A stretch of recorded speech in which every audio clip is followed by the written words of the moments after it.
I-N-D-I-A-N-A, that's Indiana. Ballin' like Reggie Miller, that's Indiana.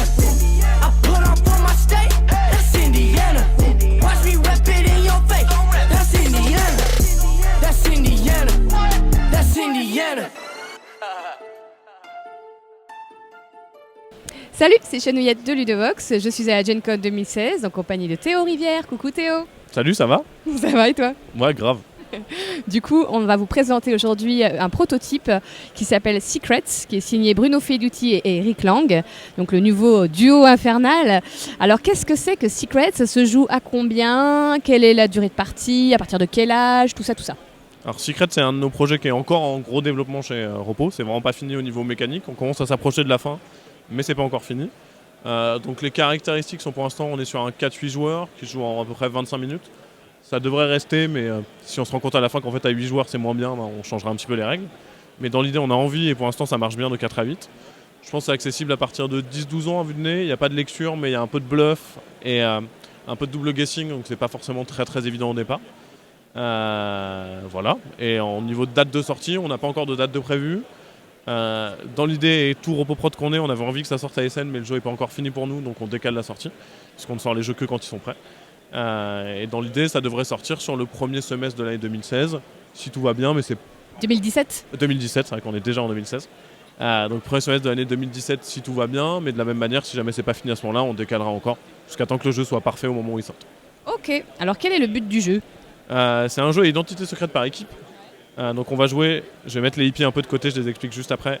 2 grandes équipes, donc c'est un prototype, là on est encore plus prototypal que d'habitude puisque là c'est des jetons avec des images chopées sur internet, découpées à l'arrache par moi-même, sur des jetons en plastique tout cheap.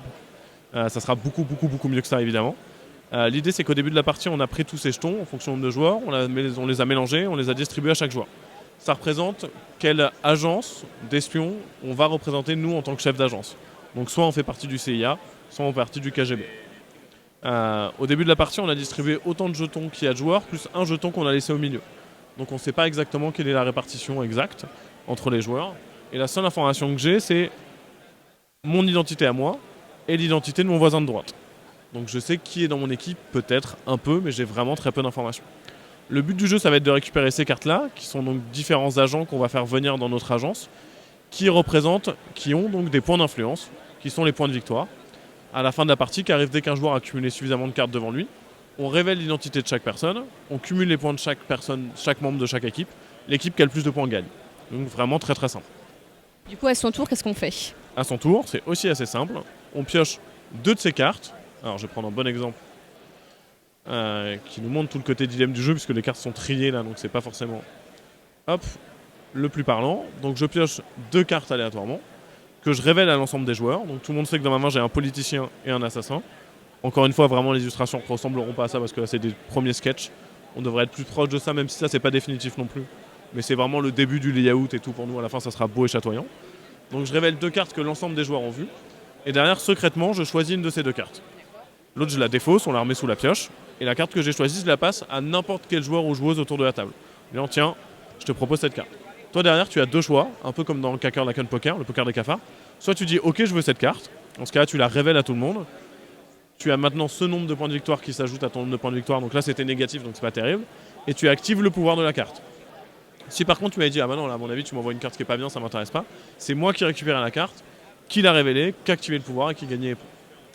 Du coup ça va impliquer 2 choses. Au niveau des cartes, on a des cartes qui rajoutent un peu de chaos, qui vont échanger les jetons des joueurs, qui vont créer un petit peu de suspense à ce niveau-là, et des cartes qui vont rajouter un peu de contrôle et d'information. C'est sur ça qu'on travaille énormément en ce moment, c'est réussir à trouver le bon degré de chaos et d'information. Que si on sait tout, c'est chiant, on s'amuse pas. S'il y a trop de chaos, ça sert à rien qu'on joue et on s'amuse pas. Donc on est en train d'essayer de matiner le chaos et le contrôle pour qu'à la fin on ait vraiment ce sentiment de qu'il n'y ait pas un côté je sais tout et je m'ennuie, mais qu'il n'y ait pas un côté ça sert à rien que je joue parce que tout est aléatoire et je m'ennuie. Et on commence à avoir à peu près le bon dosage, mais c'est au final assez fin et assez difficile à équilibrer. Donc ces effets vont nous permettre, donc ces effets-là, de choper de l'info ou de créer un peu de confusion. Ça va aussi nous permettre de choper de l'info sur la manière dont jouent les joueurs. Typiquement, la scientifique nucléaire, c'est la carte qui vaut le plus de points de victoire, elle vaut 5 points de victoire. Si moi j'ai vu ton jeton au début de la partie et que je te passe un scientifique nucléaire, à tous les coups on devrait être dans la même équipe. Parce que je te fais un beau cadeau, moi je le sais, donc toi tu peux te dire ok Théo il m'a passé un bon cadeau, je sais pas s'il est dans mon équipe, mais il doit certainement être dans mon équipe. Donc il y a vraiment cette dimension un petit peu de bluff de j'essaie de te faire des cadeaux pour qu'ensuite t'attirer dans mon équipe, mais en fait non, et toi tu m'as fait plein de cadeaux derrière et je t'ai bien eu. Donc vraiment un côté bluff à ce niveau-là. Et ça se termine comment? Ça se termine dès qu'un joueur a 5 personnages devant lui. À ce moment on révèle et on compte les points, sachant qu'il y a un twist supplémentaire qui sont les personnages des hippies. On peut jouer avec 1 ou 2 hippies en fonction de la config, mais dans tous les cas c'est des joueurs qui vont jouer tout seuls. Je suis un hippie, je joue pas dans une équipe, je suis all by myself, comme chanterait une très belle chanteuse. Et donc je vais devoir tout seul essayer de réaliser mon objectif qui est différent des autres joueurs. Si je suis un hippie, assez simplement, je gagne la partie tout seul à la fin, si j'ai strictement moins de points que n'importe quel autre joueur. Donc ça permet aussi un truc qui est assez sympa, c'est je t'aime pas trop dans la vraie vie, je peux pas t'envoyer toutes mes cartes de merde en me disant je vais te pourrir, parce que si ça se trouve à la fin t'es un hippie et tu nous auras bien eu.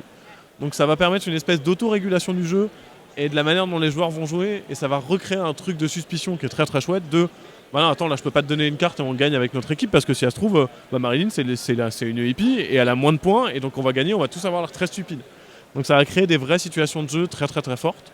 Car un des trucs qu'on essaye de faire dans le jeu et d'une manière générale, c'est que ça crée des belles situations, qu'on se souvienne bien de ce qui s'est passé et que ça crée des petites histoires au sein des parties. Et là c'est totalement le cas, les fois où le hippie gagne parce qu'on a mal joué, on s'en souvient encore 2-3 parties après parce que ça a fait un beau retournement de situation, quoi. Ok, et du coup tu sais comment le projet est né à la base? C'était une idée de Bruno Faiduti, ça fait penser un petit peu à Mascarade, les cartes qui bougent? Ouais, clairement il y a un côté Mascarade, il y a un côté toc toc toc aussi. Je sais pas exactement comment ils sont amenés à travailler tous les deux ensemble, je sais que ça fait un certain temps qu'ils ont commencé à bosser sur le projet, nous ça fait un certain temps qu'on bosse dessus aussi. Bruno l'a pas mal fait tourner sur les festivals sous le nom de Which Side Are You On, donc peut-être que des gens ont eu l'occasion de jouer, c'est des petites cartes vertes et violettes, pas très jolies, sans illustration. Mais c'est vrai que pour nous c'est un espèce de petit challenge aussi de réussir à bosser avec Eric et Bruno, parce qu'ils sont pas sur le même fuseau horaire.